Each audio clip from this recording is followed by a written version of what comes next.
Okay, so this is the Orange County Elections webinar. It is supposed to be Neil Kelly, who is our Registrar of Voters, but unfortunately he had to go out of town on business today, so I will be taking over this presentation. My name is Catherine Reedy, and I am the Manager of Community Engagement here at the Registrar of Voters. I'm responsible for all of our community outreach efforts, getting registered voters, informing them about the election, providing voter education, and that sort of thing. So I will do my best to fill in for Neil, and I hope that I'm able to answer all of your questions as best as he could. I would ask that you save your questions for the end. There will be some time when we finish up if you have questions or comments. Also, just a couple housekeeping reminders. Please go ahead and mute your phone. So if you're typing, we won't hear it over the phone, or if you're talking or your phone rings, we won't hear that. And also, please avoid putting us on hold, as we will all most likely hear your hold music. So with that said, we'll go ahead and jump right into it. On our agenda today, we're going to just review a little bit about the Registrar of Voters in Orange County, what our mission and values here are at the ROV. Talk a little bit about the organization of the Registrar of Voters, how we're set up. We'll review our online tools and resources. We'll discuss some basic components of voter processing and poll worker training. We'll review our media outreach efforts, and then we'll conclude with our voter outreach and community engagement. And I will warn you, I'm a little bit under the weather today, so I apologize if you hear any sneezing. We'll just work our way through that. Okay.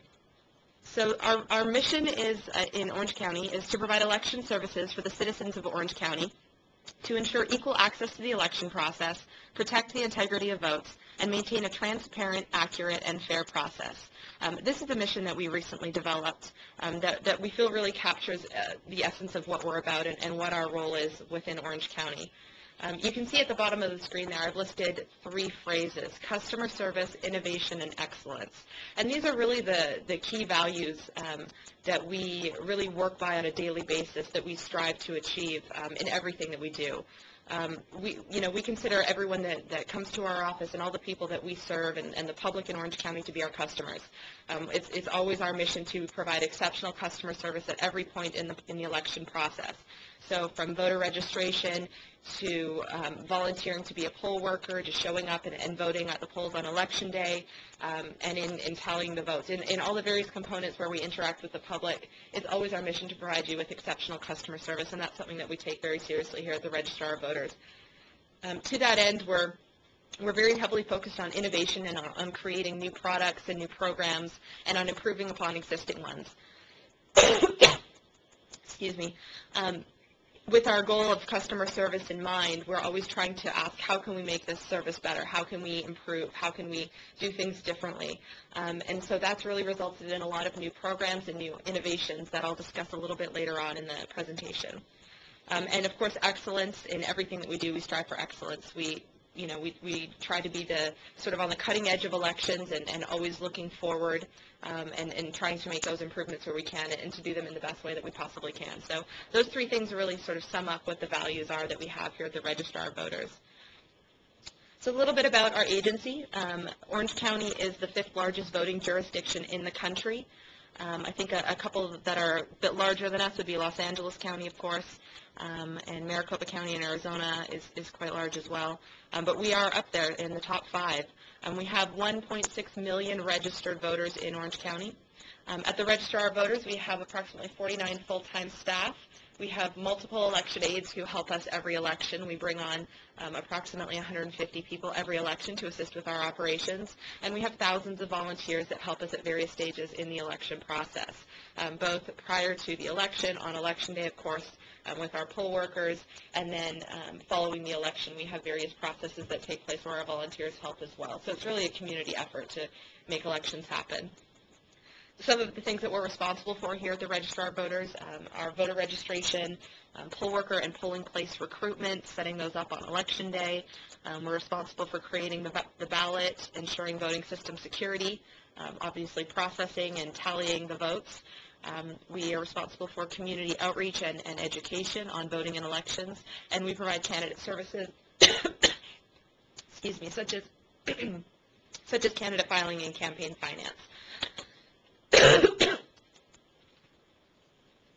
So let's discuss our online tools and resources.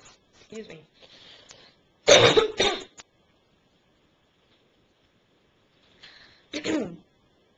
So there's a number of things that we've added to our website recently, ocvote.com, that are really meant to sort of enhance the online experience for the public. Our goal is always to provide as much information as we can on the website to ensure the transparency of our operations, and also to provide people with with resources beyond having to come to our office or give us a call. So we hope that you'll use our website and take advantage of the various features that we have on it. A couple of standard features that we do provide. We have the ability for a person to check their voter registration status on our website. So if you're unsure if you're registered or you're not sure what address you were registered at, you can look that up on our website.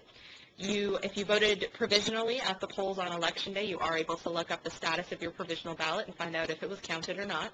And we also provide a vote-by-mail ballot status. So if you sent in your vote-by-mail ballot, you're able to track that online and know when we received it and that's been processed successfully. We also have added recently some brand new features to the website.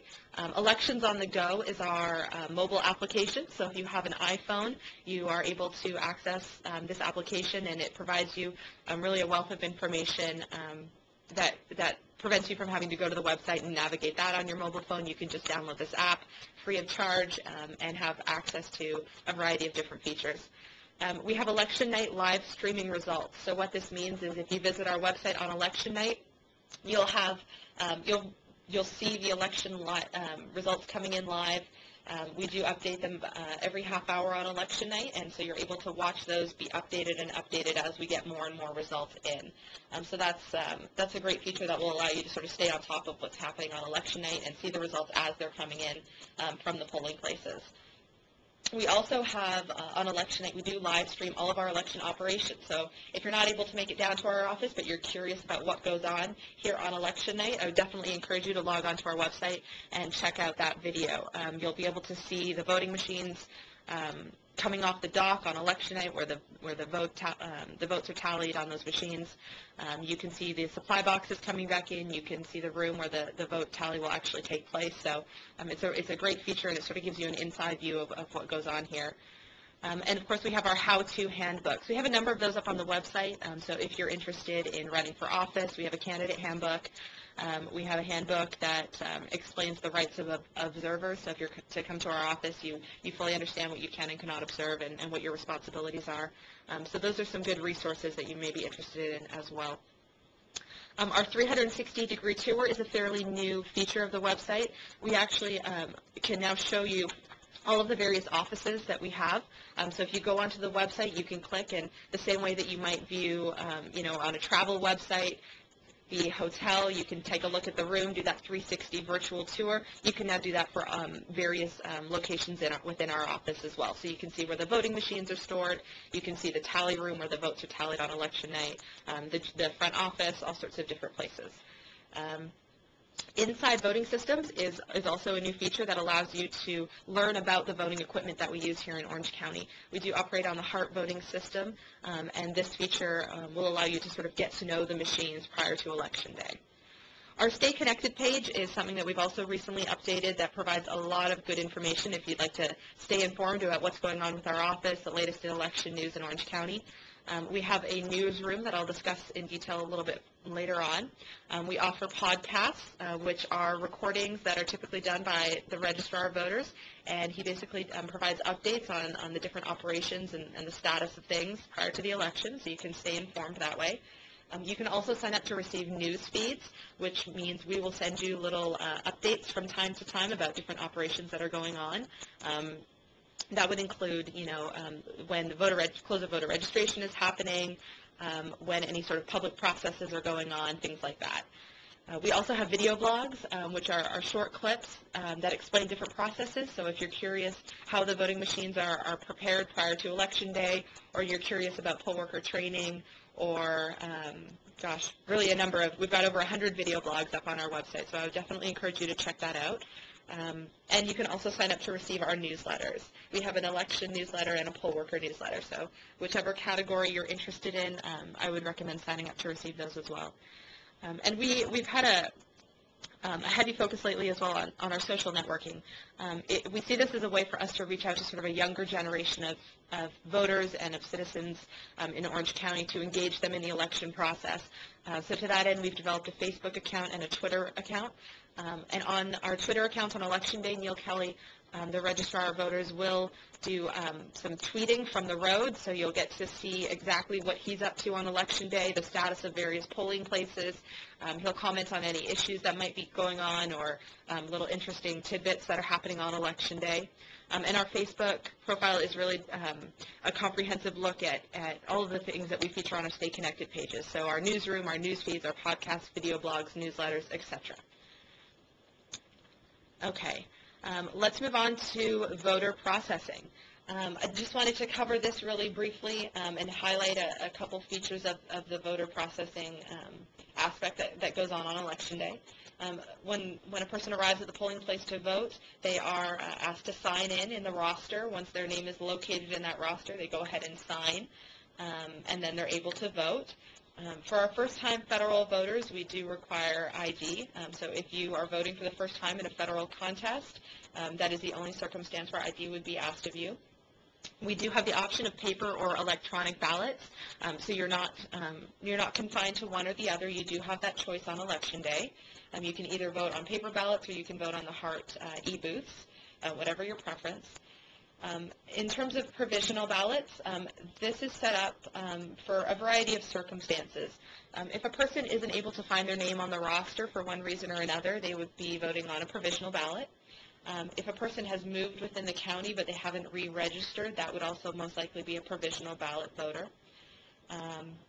If a person is a vote-by-mail voter, they're signed up to receive a vote-by-mail ballot, but they showed up to the polling place on Election Day and they don't have their ballot with them, that person would be required to vote provisionally unless they were able to surrender that vote-by-mail ballot.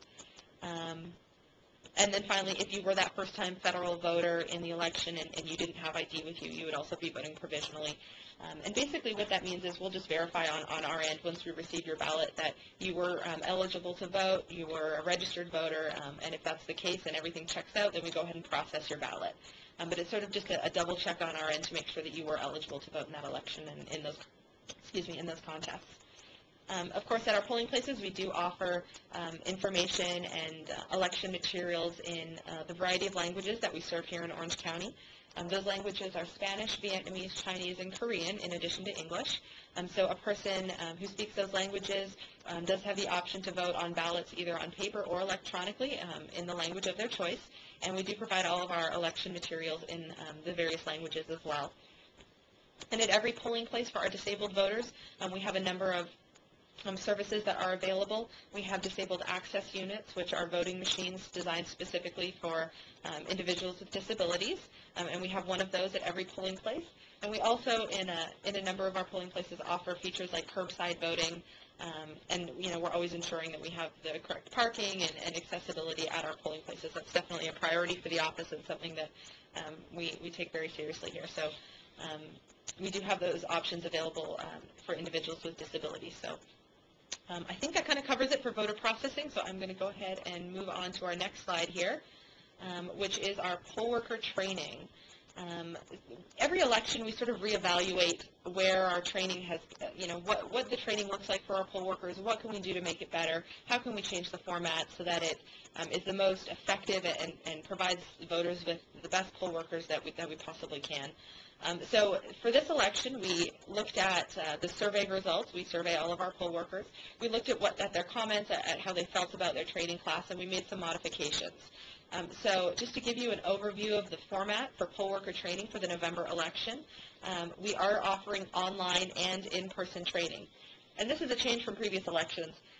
We have had an online option in the past for poll workers. However, this was really just an option for experienced poll workers who wanted to test out of going to the in-person training.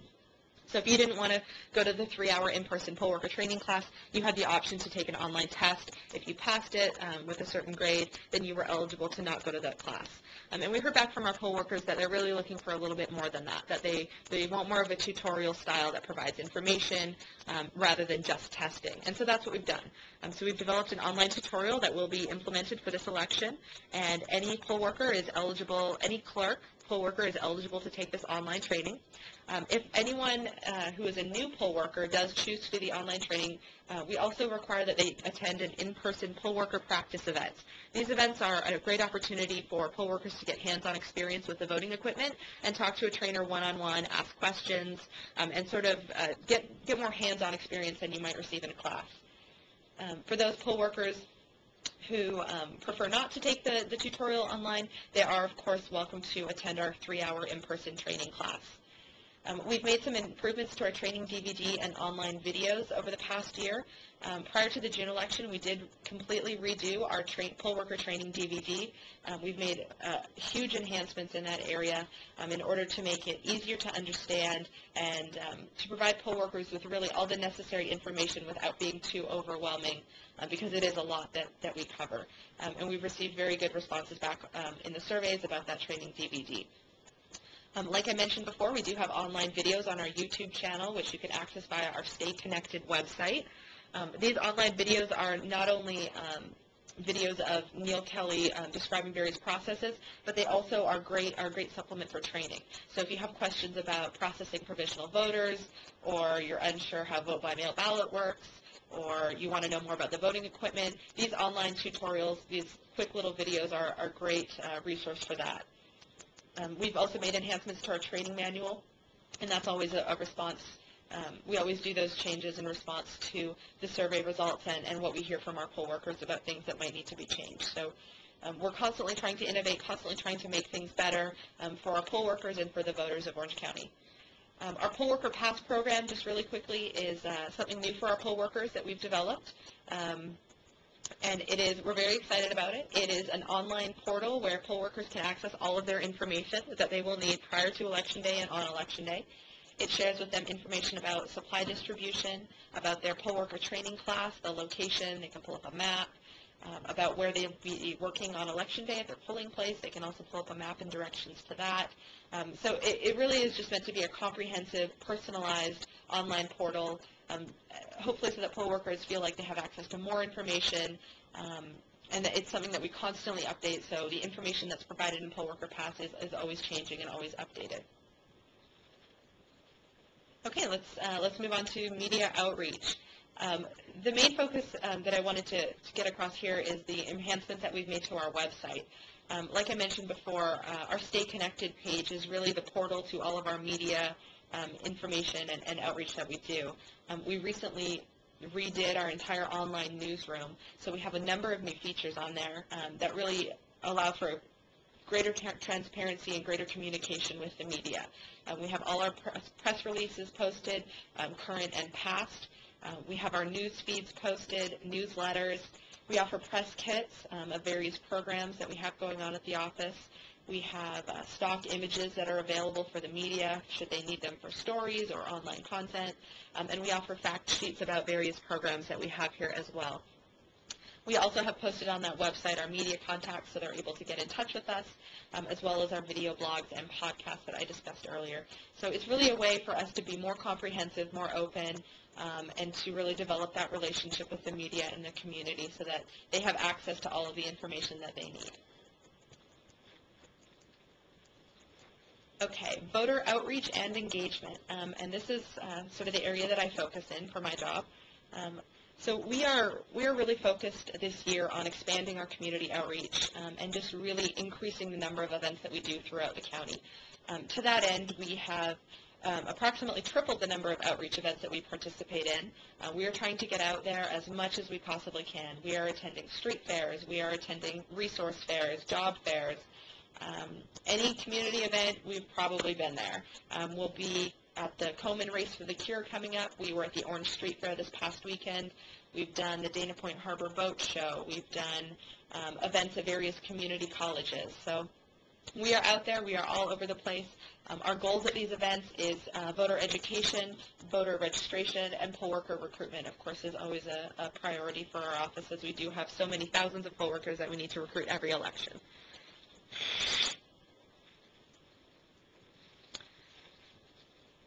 Excuse me. So to achieve our goals, we've implemented a number of new strategies and techniques. We've sort of we took another look at the way that we do outreach to the community, and we've sort of made some tweaks in the way that we communicate with the public, the different resources that we offer them.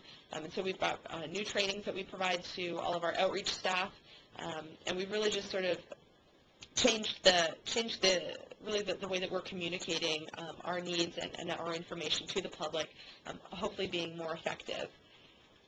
We've also developed an internship program that has been fantastic. We've had nearly 20 interns since March of this year. We currently have 5 students, and we're looking to expand to about 10. These students come from colleges all over California, in fact, not just Orange County. We've had students from UCI, from Chapman, Cal State Fullerton, UC Santa Barbara, Denison University, which is in Ohio, Cypress College, and a few from UCLA. So we bring in college students. They are unpaid interns, but they allow us to supplement our community outreach efforts and really reach a greater number of people with our services and voter registration opportunities. So they've been a fantastic addition to our community outreach department. And they have served approximately 600 hours in the past 5 months. So that has been a tremendous help to our community outreach coordinators and has really allowed us to do so much more without spending any more, which is fantastic. I think that's about it for our community outreach. If you're interested in events that we have coming up, I would encourage you to visit our website at ocvote.com/engagement. There we have an online calendar of events, so you can see everything that we will be up to. You can also sign up to receive live updates from our events. We do little kind of like Twitter updates from events that we're at, so you can know where we are, how the event's going, where we're located, what we're giving away that day. And if you're at that event, you can come and check us out. So if you're interested in our outreach efforts or you're interested in inviting us to an event that you have coming up, definitely visit ocvote.com/engagement, and that will be your portal for our engagement efforts. I think that about wraps it up. I've got my contact information here on the screen. I would definitely encourage you to jot it down. If you have any questions about anything we've covered here today, please feel free to get in touch, or if you have an event that you'd like us to attend, we of course would love to consider it. So please feel free to contact me at the information up there. My email address is catherine.reedy@rov.ocgov.com, and my phone number is 714-567-5197. With that, are there any questions? No, I think I got that all. I just be sure that I have the webinar connection, so the next one I sign up for October the 1st, I'll be able to see you. That would be wonderful, wonderful. Were you able to receive the PowerPoint in your email? No, because I think I have to download something that is required. Okay, very good. Well, hopefully we'll get you all set up properly for next time. Right, but I heard it orally, and that's good. There you go. Perfect. And I thank you for your time. Oh, thank you so much. Yes, thank you, Catherine. Thank you. Have a great one, guys. You too. Thanks. Bye-bye. Bye.